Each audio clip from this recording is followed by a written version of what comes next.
Hello, everyone. Welcome back to our continuation of our lecture on business management. Today, we continue with the introduction. We continue with chapter 8 on the introduction to business management.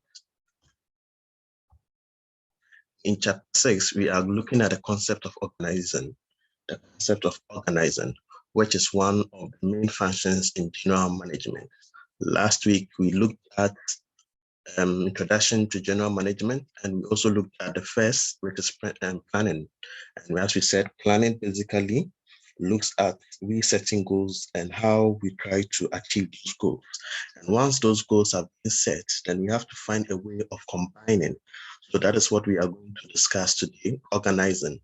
Organizing basically, in terms of our discussion today, we are looking at explaining the concept of organizing and organizational structure, describe the importance of organizing, discuss the fundamentals of organizing, explaining how organization evolves from a single entrepreneur to a large one, and also we should be able to present a viewpoint regarding the factors that influences organizing. Today's presentation will follow this outline: the introduction, the importance of organizing, fundamentals of organizing, formal organization, factors that influence organizational structure, and the summary.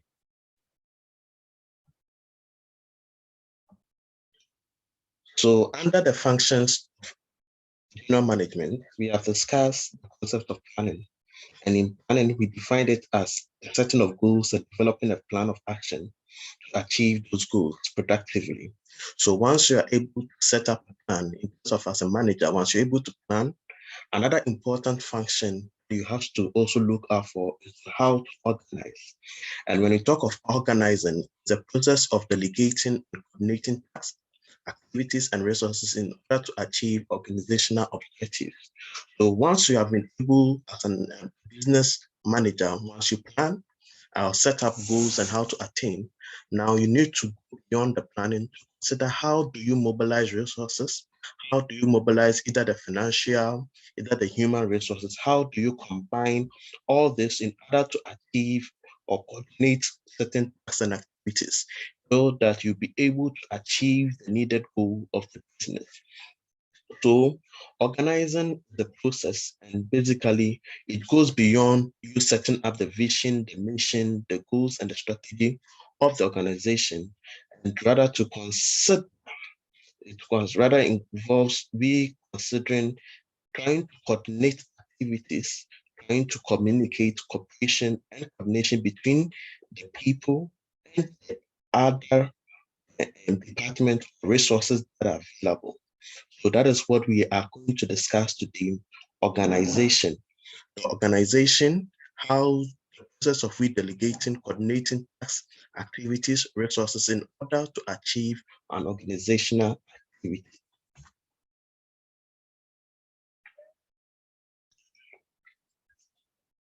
Under this organization, we are also interested in how do we give taxes, how do we give tax or duties to the people we have employed?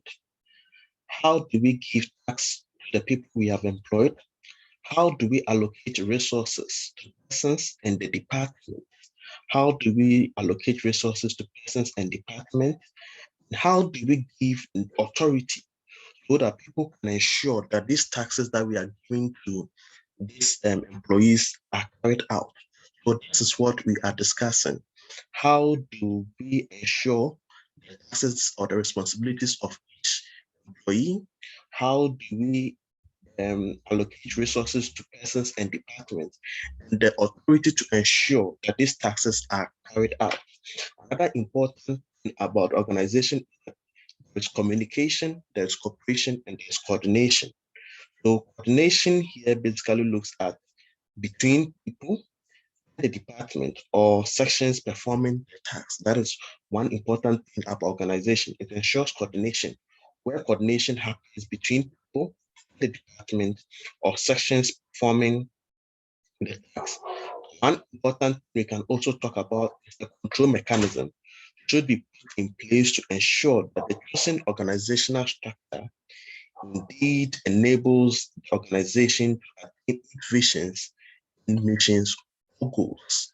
So one important thing about organization that there should be a control mechanism to ensure that the organizational structure indeed be able to attain the mission, the goals of the organization. Now, what is therefore the organizational structure? What is therefore the organizational structure? So, in terms of an organizational structure, basically is defined as how tasks are divided and resources are deployed. Organizational structure is, in a simple term, can be defined as how tasks are divided and how resources are deployed. We can also look at or understand organizational structure from three main definitions or three main dimensions. So what are they? One, set of formal tasks assigned to individuals and departments is a set of formal tasks assigned to an individual or department. Another form of or another way of understanding organizational structure, also a formal reporting relationship, which include the lines of authority, responsibility, the number of hierarchical levels, the span of management control. So when we talk of organizational structure, we can also look at it in the form of a formal reporting relationship, which includes the line of authority, responsibility, the number of hierarchical levels, the number of hierarchical levels, and the span of management control. And lastly, we can also talk about organizational structure. We can also talk about organizational structure by the design of systems to ensure effective coordination of employees across departments. A design of systems to ensure effective coordination of employees across departments. So that is one that we've talked about, the coordination across departments. We've also talked about the tasks and the responsibilities of the employees. We've also talked about the form of reporting, the form of relationship, how the chain of command occurs. And basically, so this is the basic introduction to organization and what we are going to discuss after. Understanding the background of organizing, we also need to understand the importance of organizing. So the importance of organizing is that it provides a detailed analysis of work to be done and resources to be used to accomplish the goals and businesses. As we have said already, it's basically through organization that we are able to tell the tasks and resources that we need or how the taxes be, what are their respective taxes, what are the resources they need in order to ensure that the goal of businesses are attained. Another importance of organizing is that it divides the workload into activities that can comfortably be performed by an individual or a group. So not just identifying the taxes or the responsibilities of people involved, but also dividing the workloads. So it can divide the workloads based on people's qualification, based on people specializing, so that the work can be effective and efficient, so that the work that we are doing can be effective and efficient. It also promotes productive deployment and utilization of resources, promote productive deployment and utilization of resources. Once we are able to identify the responsibility and the resources that are needed and the kind of skills that these people are having, it ensures that work is productive and the resources that are used efficiently. The resources that are used efficiently. We continue with our discussion on the importance of organizing. Another importance of organizing is that related activities and tasks of individuals are grouped together rationally in specialized departments. So one important is that importance of organizing is that it's able to help group people with special skills under one department so that there will be more coordination. So this is what this is what brings the process of what we call specialization or division of labor. So not just that, so in terms of people with specialized skills, you can talk about people under marketing. So people with similar skills can come together. People with similar skills under finance, they will come under the finance department. People with similar skills or experts in a particular field will be under one roof. And this ensures the continuity, the productivity, efficiency of a business entity. The last importance of business management and organizing that there's deployment of organizational structure. The deployment of organizational structure results in a mechanism that coordinates the activities of the whole business in complete, uniform, and harmonious unit. So as we said, once that we are able to ensure that there is a structure, there is division of labor, there is allocation of resources, there is important about the coordinating of activities so that once we start from A, we know that the production lines will go through from those in the product unit, will go through those in the finance unit, to go through marketing. Coordination ensures that the marketplace or the business entity, there is some form of harmonious and uniform plan or a uniform unit to ensure that businesses that are being run are run effectively.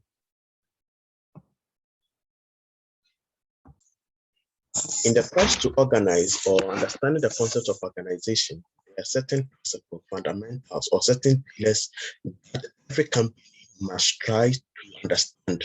And once you understand as a manager or as a leading person in the business, once you understand these major pillars or what we call the building blocks or fundamentals of organizing, it will help you to know how to structure the business and how organizing can get in that field or in a particular business so that we ensure and the progress of the business. Now we have five main building blocks. The first one is what we call the designing jobs. The second one we can talk about is the grouping jobs or what we call departmentalization. We can also talk about departmentalization. We can also talk about establishing reporting relationship. We can also talk about establishing authority relationship. Then we can talk about the last pillar, coordinating activity. So once you understand these five principles of organizing, businesses are made of or are made to progress. So we are going to take these five main pillars and we are going to discuss them individually. So the first fundamental, which is on job designing, is what are the responsibilities that an employee should have, or what are the responsibilities employees we expect from an employee. So under job designing, we are trying to understand the responsibility that comes with a particular employee. And we should also go further because we need to go further beyond just understanding the responsibility, because understanding that responsibility will lead us to the concept of what we call specialization. Now, specialization here becomes the degree to which an overall task of an organization is broken down into smaller or more specialized tasks. So when we talk of job designing, we are looking at the responsibilities relating to an employee. And once we are able to go beyond, then we are able to divide this responsibility into specialized units where people with special skills are made to undertake. That is actually the concept of what we call job specialization. So job specialization, an extension of an organizational group. So the growing business continually compelled or apply specialization or what you call division of labor. So job specialization basically benefit as well as limitations to an organization. It has its benefit as well as also has its limitations to organization. So specialization is the way in which a task is broken into smaller units to take advantage of a specialized skills or skills to improve activity. Now, to put it in a simple context, when you specialize in a particular job, like even as a doctor, we have doctors who do general doctors, we have doctors who do specialized, who are specialized doctors, like those who look at patient, like oncologists, these are specialized doctors. So when we talk of responsibility as an employee, as a doctor, every doctor's responsibility is for the survival of the patients. Now, when we go beyond the other aspect of their responsibility is those that do specialization. So they have specific tasks that are given to them. This ensures the productivity nature of the business. This is what we are trying to say. There are other forms of specialization. There are other forms of specialization. So in terms of when we go beyond specialization, we can also look at the concept of what we call job rotation. We can look at the concept of what we call job rotation. Now, under job rotation, this is when the systematic moving of employee from one job to the another. So when there is a systematic moving of employee from one job to the other. So for example, if somebody is working in a warehouse of load trucks today, tomorrow the person will be make us to an event of stock. So in a particular business, that person's skills or that person's responsibility is being rotated. Today you are asked to be a truck driver. Tomorrow you are asked to go to the field to go and fetch raw materials. Next day you are asked to the stocks. The next day you are asked to be the one to ensure those who are coming in, you mark them. This kind of changing the roles of an employee is what we are meant as what job rotation, and this is basically on in our businesses. Another form of identifying a responsibility and the skills of or the tasks associated with job designing is to look at the enlargement. It's job enlargement. Now, when you talk job enlargement, it's the total increase. It's the increase in the number of tasks of an employee. So job enlargement basically the increase in the total number of tasks that a worker performs, the increase in the number of tasks that a worker performs. So a worker can perform a variety of tasks. So a worker can perform a variety of tasks. However, once we increase that task that is available, so for example, you go into a company, like for example, ShopRite, and you are only made to be a teller or a cashier. Now you are not just a cashier, you are a cashier and also a supervisor. That is a situation of a job enlargement when there's an increase in the total number of tasks that an individual performs. Then we call it job enlargement. We can also talk about job enrichment. And then job enrichment is more comprehensive than the concept of job rotation or job enlargement. Here, when you talk of a job enrichment, both increasing the number of tasks the worker does and control the work that has and the control the you are just not increasing the tasks of the worker, but you are also increasing the responsibility that is associated with the work. So when you talk of job enlargement, we are increasing the tasks that the worker does, as well giving the worker control over the job the worker having. So it combines both the enlargement and some form of rotation. So you increase the task of the individual, and you as well increase the responsibility that comes with it. So it involves continually assigning new challenging tasks, thereby increasing employees' opportunity for growth and enhancement. So a worker that has been employed with a minimal skill, the worker's task has been increased. First, you were asked just to stand by one sit in a pay or a shop as a cashier, just to, check or the customers as coming in. Now, your job is enriched, your responsibility and your tax increases. You are not just check their money flow, but you are all go beyond that. You are made to as well have an interaction, be a customer relationship, or have a customer relation. Your tax you are able to assess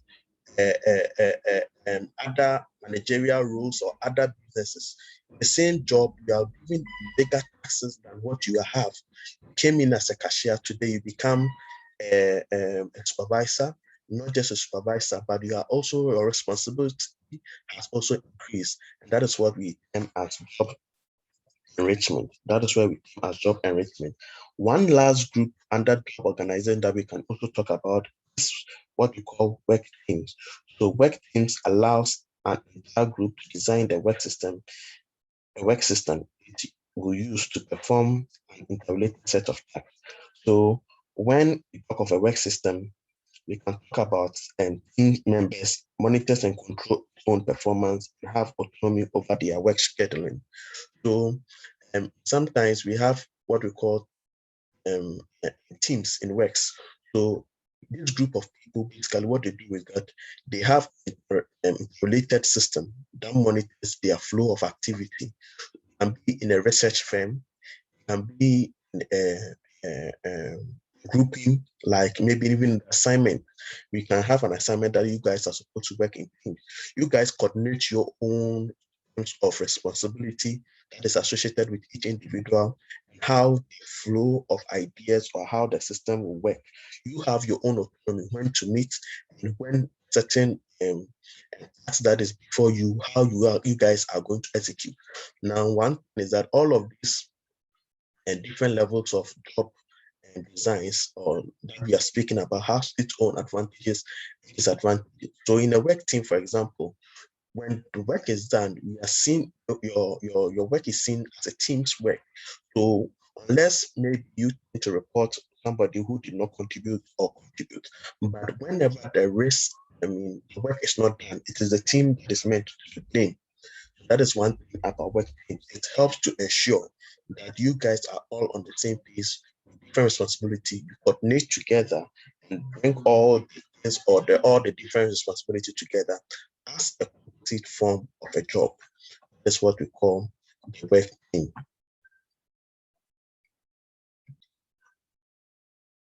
A work team. So in understanding job design, we can also talk about which we have already discussed about specialization. We talk about the benefits of specialization and the limitation. So once somebody specializes, we talk of the benefits.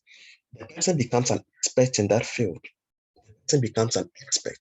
So somebody who performs specialized operation, that person becomes expert. That person, anytime it be called upon, will have a knowledge about the situation. Will have knowledge about the situation. So the more specialized job is, the easier is it to develop specialized equipment. So people, we are able to develop some specialized equipment for these jobs. Workers also are able to perform special tasks. There's some kind of time saving because the person is specialized in the field. It saves time. It has some form of time savings.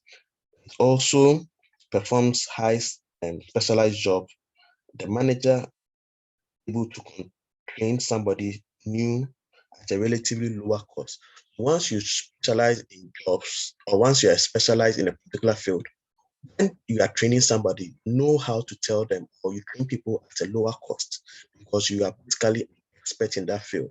But when you're not an expert in that field, you incur a higher cost in training. You incur a higher cost in training. Another thing you can also talk about is the negative aspect of specializing. The negative aspect of specialization, the sense of when you are not there, the work doesn't continue. So in the form of absenteeism, because you are the only one with the technical know-how or the only one with the ability to do the work, when that person is not available, the work will not go on. That is one other negative aspect of um, um, specialization. Specialization also can be cost in terms of the machines. The machines that specialized people need are also more costly. The machines that specialized people need are also more costly. Sometimes too, the work in progress, in terms of the fact that instead of there being a teamed work, because people have specialized, instead of saving time, also result into uh, uh, um, uh, um, time loss. Because once work is done in part A, we are looking for part B specialized group to do that work. We are looking for part C specialized work to do that work. Time of waiting for all different groups also leads to some form of time wasting. Some form of time wasting. Another limitation of specialization is that workers can be hard to replace because, I mean, we are saying that the training cost is high. So though if you are specialized in the field, one advantage was that we talked about the fact that you can train people at a lower cost. But however, when one moves out of the company, it is difficult. The cost of replacement is very high. The cost of replacement is very, very high.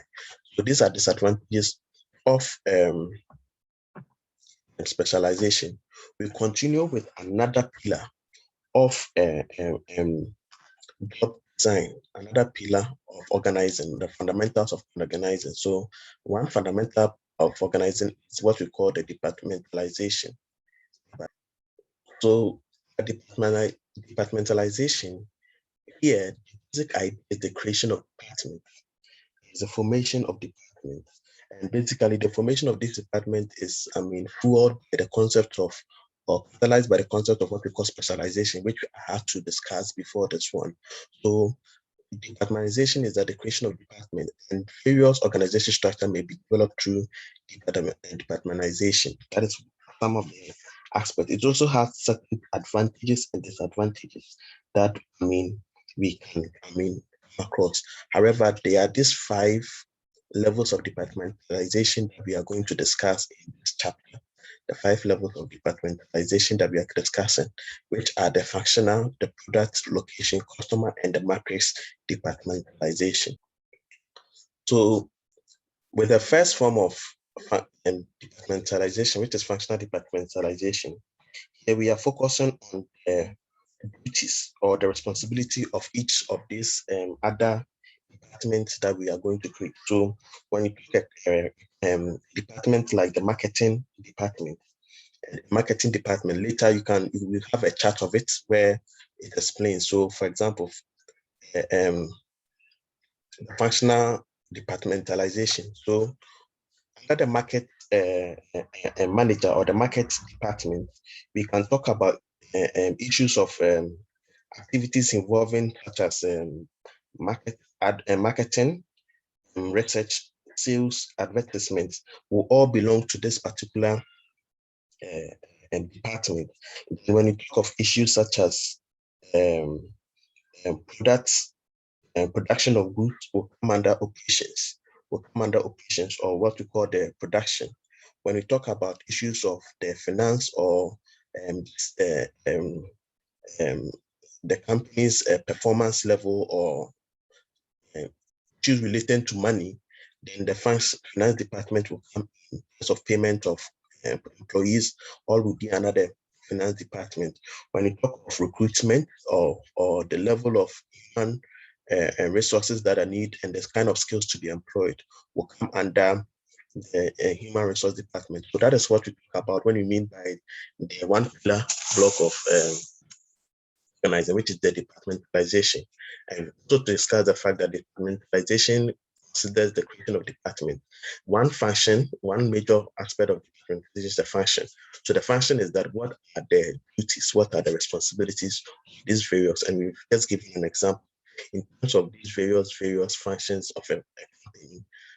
When we watch issues of marketing, we go to the marketing department, issues of money related or finance related, raising funds, getting loans from banks, and issues will be at the financial department. We will talk about the operations of businesses, how the products producing, the quantity to be produced, the quality of the produce will all be under the production department. In terms of the resources, skills that are needed in terms of production, we can talk about human resource. We can talk about the human resource. We can also move on to talk about the product department. So under product departmentalization, now here, what are we concerning about? Here we are concerned about, as a manager, you're concerned about manufacturing, issues relating to manufacturing. So the manufacturing, the product you're manufacturing, you can group this product in various concepts or various groups. So maybe you're interested in consumer products or you're interested in industrial products. So once you have that are basically used for consumers, and under consuming products, then you can therefore commit activities under that one so that you have a particular department that looks for those products. Then now talk about the other aspects, the functional roles such as the marketing under that product. You can talk about the human resource, the financial, and the production. Maybe the products, basically, you have other products that are used for the industrial purposes. For industrial purposes, you have to have marketing manager. So marketing department under the product consumers will be different from that of the marketing manager under the industrial, because with the marketing under the consumer product, you just have to have a research group interact with consumers to know their mindset or their level of understanding or appreciation of the product that are produced. Under the industrial, your clients here basically are the industries you supply to, which industry that your research will basically firms will be on entrepreneurs or company businesses, because these are the people you try to target. Maybe, for example, in terms of the production of hand sanitizers. Hand sanitizers can be produced to consumers. So for that one, you are looking for certain consumers, or in terms of PPEs as a company or as a pharmaceutical company, produce both PPEs and hand sanitizers. Hand sanitizers can be used by consumers and hospital. So in terms of industrial products such as PPEs cannot be going to consumers, but it's going to a particular industry, which is the hospitals. You must know the department, the products in which you are producing, the department basically that you are giving it to. That is the discussion under this function. Another level of departmentalization is the location. So in terms of businesses or multinational businesses that have different that goes beyond certain borders or areas, I mean, the location and departmentalization is also necessary.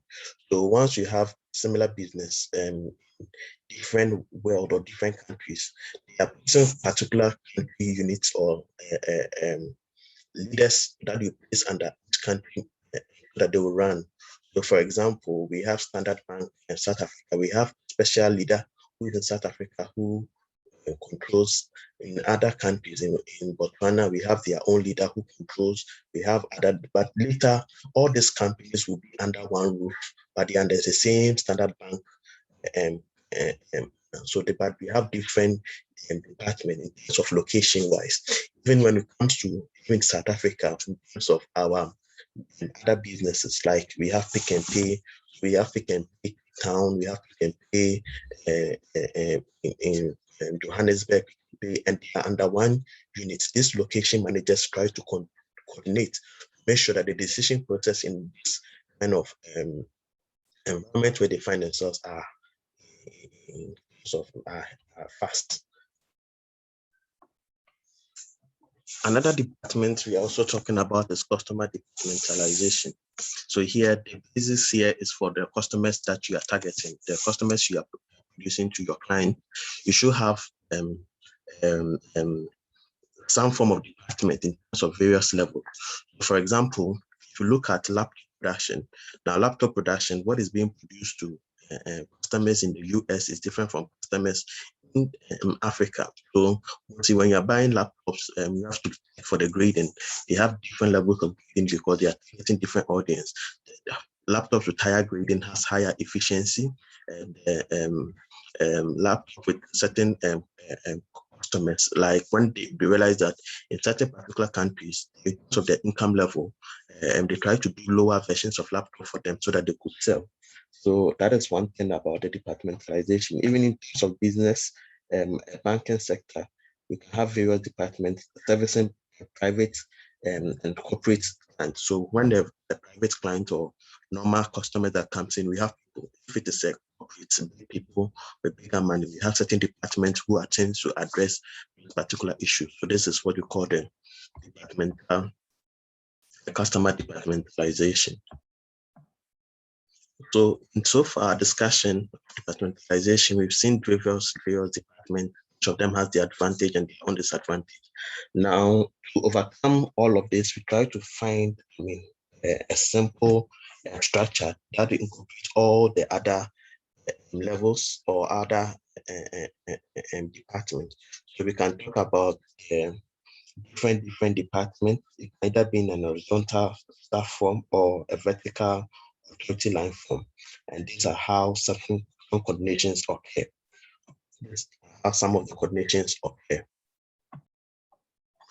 So with the matrix organization, so as we said, we are trying to look at the coordination in the whole business structure. So we've talked about the location, we've talked about the customer, we've talked about the product. All this can need some form of coordination. Sometimes what happens in bigger companies is that they set up a structure for the particular businesses and basically collapse it afterwards. So you can talk about maybe the IBM who set up the structure and basically disband when the product got the final consumers.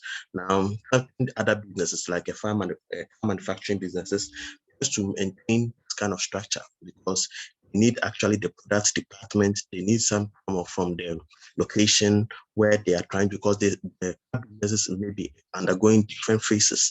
Model 1 comes in, the new phase, a new series comes in. So in order for them to update the customer, in order to the location where they are, in terms of the skill set and everything, it has also its own advantages and disadvantages. And this structure helps the whole coordination process to occur. You don't have to basically enjoy the benefits associated with the location, the benefits associated with the products and the customers. Also, it has its own disadvantage in terms of the authority. When the authority becomes so complex, certain authoritative roles can be performed by 2 or more people. So all of these are basically important in terms of what we call organizational structure.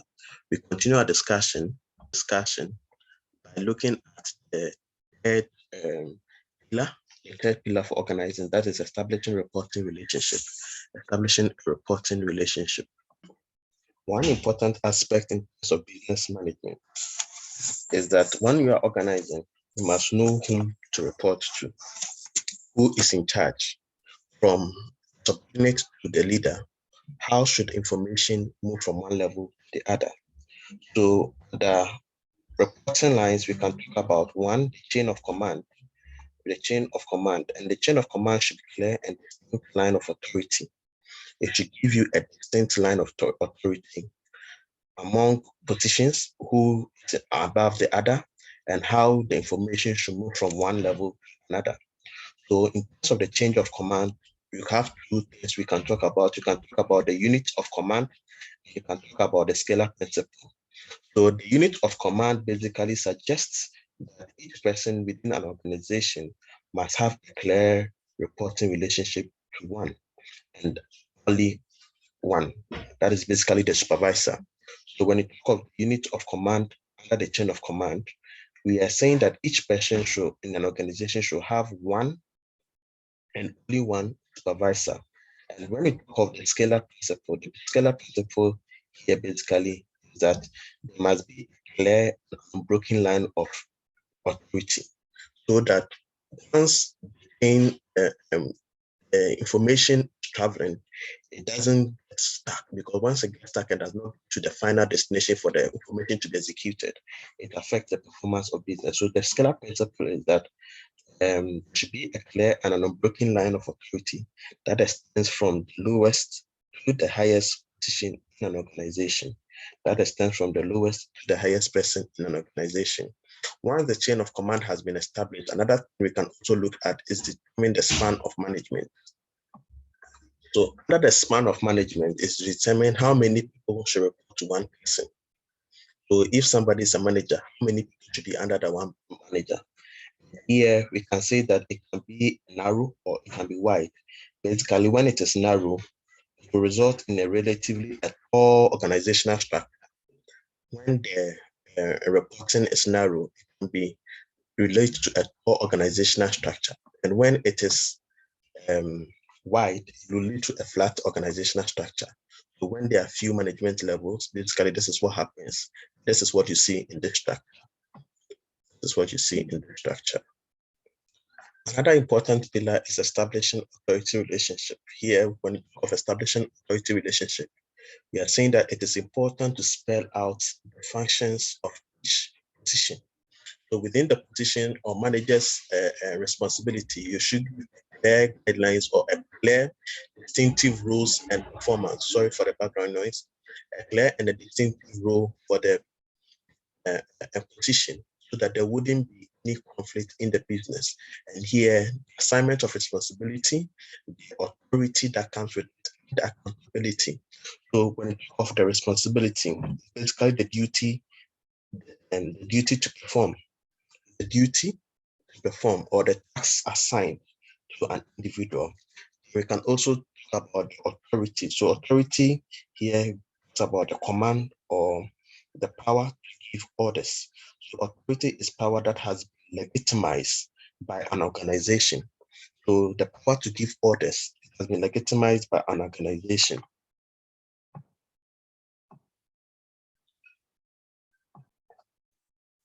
So under authority, which we talk about the fact that it is the power that has been legitimized by a company. In a formal business, one that we should know about formal businesses is that they basically are set up by an authority, and this authority tries to give set up directors. They appoint directors and give them an authority. Directors also appoint managers. They also are given some form of authority, which these managers also try to influence the employees with the same level of authority. So they are certain authority in terms of formal business. And we should know that this formal authority has certain characteristics. One of these characteristics is that it's vested in the position and not the individual. So the idea that nobody in the business can just have his own way through or how he should go about his things. But the fact that when a position is given, everybody will know that this position comes with this responsibility. And employees under them will tend to respect this authority. So the position is invested in the organizational position. It is the position that has the power, not the individual. That's why if you are even a former president, you don't tend to have the power anymore. It is the person in power that has that power. So once you have been recognized as a president, you have power to execute certain responsibilities. If you are no more the president, you do not have power. So power is in the position, not in the person. And also it is accepted by the employees. It is accepted by employees. People within a particular country respect the president because we recognize the power that he holds. We recognize the power that he holds. He's the commander-in-chief of the armed force. We recognize the power or the position that the person is holding. And that any authority given or any direction given by this individual in that position is being respected. So employees comply in an organization because they believe the managers have a legitimate right to issue those orders. They have a legitimate right to issue those orders. One other characteristics of formal authority, it flows down vertical hierarchy of an organization. So positions at the top of the organization hierarchy are vested with more formal authority than positions at the bottom. So in terms of hierarchy, from the CEO to board of directors, all this power, the power that is associated with all this has an hierarchy. But once you go to the lower bottom, that side, the upper side, it has a formal hierarchy compared to those with the lower bottom, where the hierarchy is sometimes maybe difficult to respect this position. There wouldn't be any form of this is above this person or this person is above this person. But there is hierarchy that follows from the top level. But once you go to maybe employees level, maybe there are 6 people in this department, this department, which all respectfully do their businesses.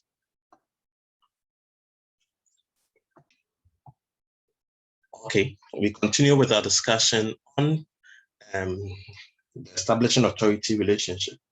Another important thing about this level of authority is that we can have line authority and then staff authority. Now, when you talk of line authority here, we are looking at the level or the power that has been each position has, and how basically move from one level or one line to another. So for example, the managing director that we have here will have authority over the functional and financial manager, the human resource manager, and the marketing manager. And for example, the marketing manager too will have authority over the advertising manager, the sales manager, or product manager. So there is this line of that goes through in terms of the line of command. So that is the line authority. We also talk of the staff authority. Basically, this is an indirect or what you call the supplementary authority. Here, some individuals may have certain form of power that may be outside, not outside, they are part of the organization, but their role is very important. So for example, these are, for example, a legal advice, so that whatever decision that the company does, they basically have to seek legal advice, whether the product is safe, and people, when they come back to sue, they can be able to, sue or try to, settle the issue or issue that are surrounding the businesses. So these are people with certain authorities that are indirectly, or supplementary, having certain authorities on the business. We can also talk about the market research, because basically may advise and give recommendations in terms of a particular field or in terms of a particular the market situation that are needed in this business set. So far, with what we've discussed in terms of departmentalization, in terms of the job design, specialization, and others, if there's no form of coordination, organizing will break down. So one important thing about the fact that there is some form of coordination that should go through all, there should be some form of coordination that should link all other departments, all other skill sets, all other production level, so that the business objective can finally be realized. If one objective, one level decide not to coordinate in a particular time, it means that then the other sectors will also not be able to work. So we always must make sure that in terms of even the production line is running, the mechanics are in play, all of the business needs to coordinate, because it saves time. Because when one business task is not being performed, coordination will be affected. So basically, this is one aspect of business less of organizing we should always focus on, because it's a primary tool. There's one idea of why we organize. We organize to coordinate, and after understanding all the departments, all the skill set, all the chain of command, all the job design and responsibilities that comes with it, we must make sure that everything that we have in the form of business is that there will be some form of flow, some of coordination, some of links, that the business and final business activity can be executed and objective realized. So we have so far discussed about the organizations in terms of formal organization. Now, there are other aspects of organization that we not overlook. That is the informal organization.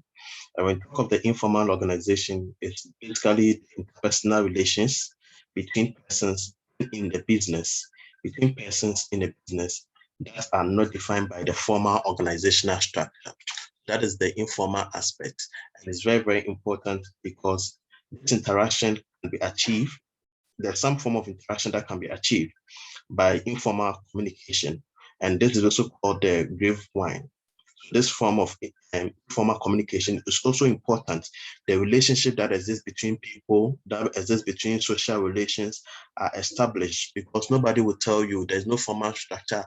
How do you relate with people? The relationship between persons in the work, between the manager. These are informal ways, and these are needed or important ways that through communication, through informal communication, it is very important for business. And we cannot overlook this informal organizational structure, because they are very important for certain reasons.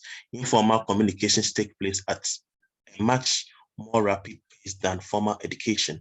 Yes, because sometimes the chain of command may not be there, will be there, but some form of communication would have just maybe traveled through the top head in an informal way into the line of command there. It is also important because it promotes teamwork within the department.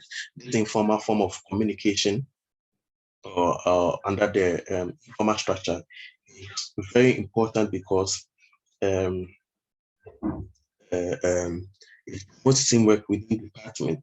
It promotes teamwork within the department. It also makes decision making could expedite decision making process. It expedite decision making process. Also, the informal organization supports the formal organization. It serves as a form of supporting formal organization.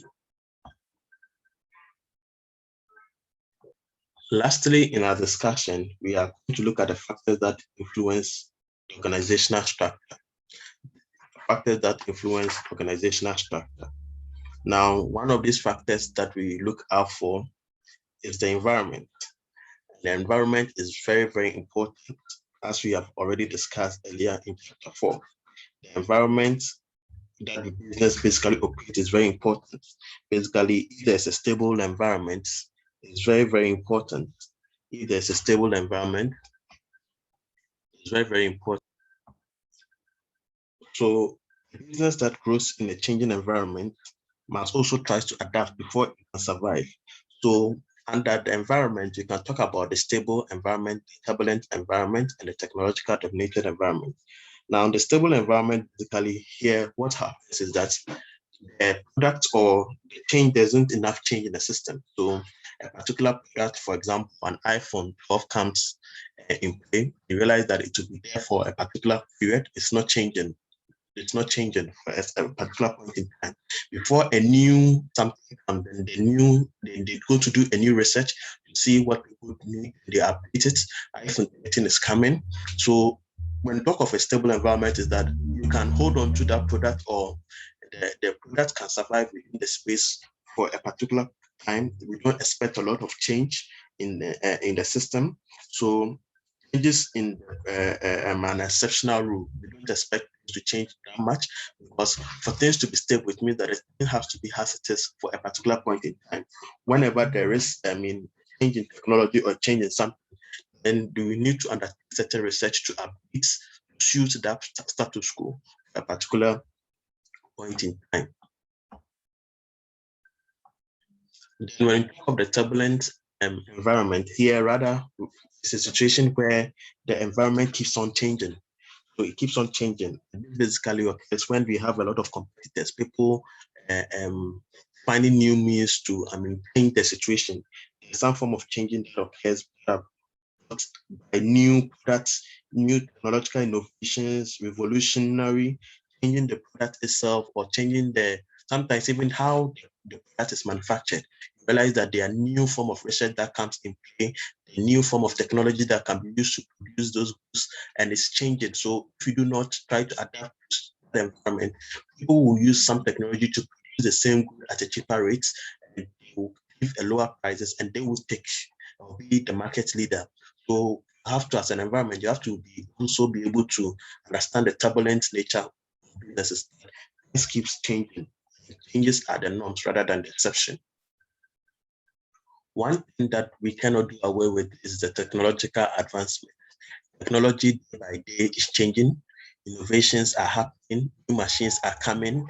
New machines becoming more sophisticated, and these are very, very important in the organizational structure, which an organization must also try to position itself. Because if you want your business to flourish, you must also be abreast with the new form of technology or even advance into future technologies that can fasten production, that can be used by specialized people in the business that are needed for your businesses to grow. Also, the relationship between business strategy and, the structure is also important in understanding the factors that are influencing organizational structure. The relationship between the strategy, the business, and its organization is very, very important. This is because it provides a direct input. It provides a direct input into the design of the organizational structure, and that the structure cannot be separated from the strategy. So basically, the strategy that the businesses uses and the structure of the businesses go hand in hand. You cannot separate the two. So the relationship between them should be very, very important to a business student. Also, one thing that we can also talk about is the size of the business. The size of the business. And here, when you talk of the size of the business, which we have already talked about, the number of employees that you have, the number of managers that are needed to coordinate, are all some form of things that influence, because bigger businesses will have more managers, more employees. If you have a business like 5,000 employees, you have about 50 managers. How do you apportion? How many works under them? These are all important and things that we need to be concerned with, because an increase in the size of business can also create a need for greater specialization, whether you need to do more specialization, more department creation, also the danger of a bureaucratic system, because once you are able to have a narrow kind of chain of command, means that you're going to have a core structure. Now, information becomes, things that need to be done quickly becomes very difficult. Things that need to be done quickly becomes very difficult. We can also talk about the staff employed by the employees. Here we are talking about the competence and the role of the staffs. These are all important. You can basically improve upon this competence by maybe through training or experience, their attitude and availability. All of the staffs are all important in organizational structure. All of the staffs are important in organizational structure. And also the organizational culture. The organizational culture, because every organization is basically based on certain beliefs and values set by the people in a business. So business is seen as a personality. Business as a business entity, we see a business as a personality. So what are the beliefs of the businesses? What are the attitude? What do they project? These are all things or offer some of the factors that are needed in influencing organizational structure. So we conclude today's discussion. We have looked at organizing as a organizing structure. We have looked at the frameworks that are needed. We've looked at the concept of division of labor specialization. We've looked at the informal organizational structure. Then we've also looked at the factors that are basically influencing. We will continue with this discussion with another form of business function of business, which is the leading. On that note, thank you for listening to this lecture.